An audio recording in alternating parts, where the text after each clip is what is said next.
Patricia, est-ce qu'on retrouve nos proches? Est-ce que les gens qui nous écoutent, qui ont perdu des êtres chers, parfois des enfants, le pire des malheurs de la vie, qu'est-ce que vous leur dites à ces gens? Alors je leur dis tout simplement que il y a des épreuves très difficiles à surmonter, je le conçois aisément, et nous traversons tous des épreuves très dures parce qu'on reste ici et qu'on est séparé, qu'on est amputé de quelqu'un.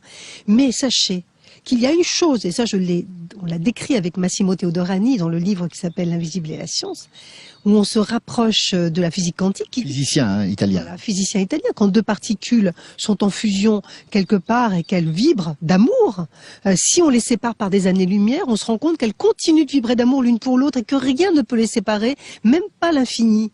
Alors, ce qui se rapproche aux particules se rapproche à l'humain, c'est-à-dire que nous ne sommes jamais séparés de ceux que l'on aime. Et il y a une chose qui est certaine, c'est qu'on retrouve toujours les gens qu'on a aimés. C'est-à-dire qu'ils partent avant nous, mais après, nous allons les retrouver. Quelque part, ils nous attendent. Et c'est comme un voyage. Je dis, c'est comme un voyage. Ils vont de l'autre côté de la Terre. On imagine qu'ils vont de l'autre côté de la Terre et qu'un jour, on ira les rejoindre avec un bateau.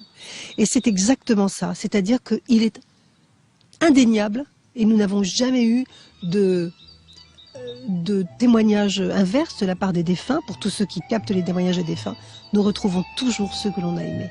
C'est inévitable et c'est presque physique.